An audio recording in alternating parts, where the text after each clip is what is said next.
Breaking news చూస్తున్నాం. గుంటూరు జిల్లా YCP office దాడి ఘటనను పోలీసులు సీరియస్ గా తీసుకున్నారు. ఈ కేసులో 30 మందిపై కేసు నమోదు చేశారు. అంతేకాదు వారందరినీ అదుపులోకి తీసుకున్నారు. వారిని గుంటూరు జీజీహెచ్ కు వైద్య పరీక్షల కోసం తీసుకొచ్చారు. మరికొద్ది సేపట్లో వారిని కోర్టులో హాజరుపరిచే అవకాశం ఉంది.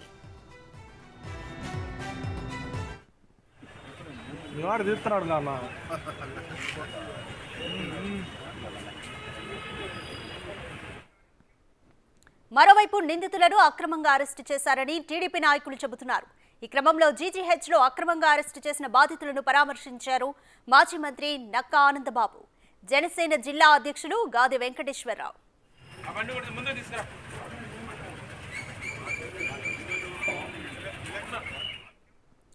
ఏటా నూతన సంవత్సరం సందర్భంగా ఎన్టీఆర్ విగ్రహానికి చాలా మంది నివాళి అర్పిస్తారని మాజీ మంత్రి నక్కా ఆనందబాబు అన్నారు.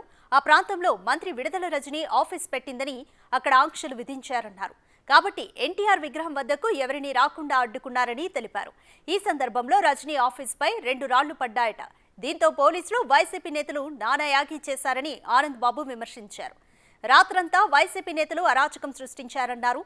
రోడ్డుపై వెళ్లే అమాయకులపై కేసులు పెట్టారని విమర్శించారు.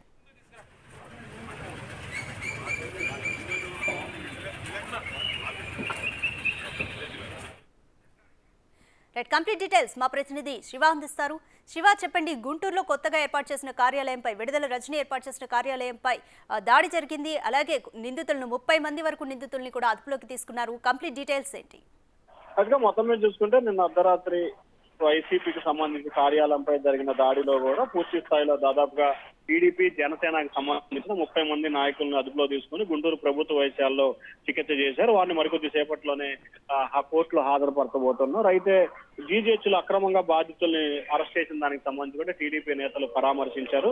కేవలం ఎవరో ఆకతాయిలు చేసిన పనికి సంబంధించి కావాలనే వైసీపీ వాళ్ళు రాద్ధాంతం చేస్తూ లేనిపోంది స్వార్థపూర్త రాజకీయాలు చేసి ఈ విధంగా వ్యవహరిస్తున్నారని చెప్పి ఆనందబాబు తీవ్ర స్థాయిలో మండిపడ్డారు. నూతన సంవత్సరం రోజు రజనీ కార్యాలయం ఎదుట కొన్ని దశాబ్దాలుగా అక్కడ ఎన్టీఆర్ బొమ్మ ఉంటుంది. అది ఎన్టీఆర్ సర్కిల్ గా కూడా నామకరణం చేస్తున్నారు. కానీ అక్కడ ఆంక్షలు పెట్టి పూర్తి స్థాయిలో కూడా ఎన్టీఆర్ కి నివాళులు అర్పించకుండా అడ్డుకునే ప్రయత్నాలు చేశారు. ఇది సరైన పద్ధతి కాదు. ఎవరు ఆకతాయిలు వేసిన 2 రాళ్లకు సంబంధించి కూడా టీడీపీ నేతలు ఎవరైతే పశ్చిమ నియోజకవర్గంలో యాక్టివ్ గా ఉన్న టీడీపీ నేతలపై 30 మంది పైగా కూడా కేసులు నమోదు పెట్టారు. దీంతో పాటుగా కొంతమంది వైసీపీ నేతలు రాత్రి అంతా కూడా గుంటూరు నగరంలో అడ్డు వచ్చిన వారిపై దాడులు పాల్పడటం, టీడీపీ నేతలపై దౌర్జన్యాలకు పాల్పడి ఇష్టానుసారంగా వ్యవహరించారు. ఇది సరైన పద్ధతి కాదని చెప్పి ఆయన అయితే తీవ్ర స్థాయిలో మండిపడ్డ పరిస్థితి కనిపిస్తోంది. మరొక వైపు ఎవరైతే అనుమానితులుగా అదుపులో తీసుకున్నారో వీరందరినీ కూడా గుంటూరు ప్రభుత్వ వైద్యశాలలో పరీక్షలు పూర్తి చేశారు. మరికొద్ది సేపట్లో కూడా మెజిస్ట్రేట్ ఎదుట హాజరుపరచబోతున్నారు. రాధిక.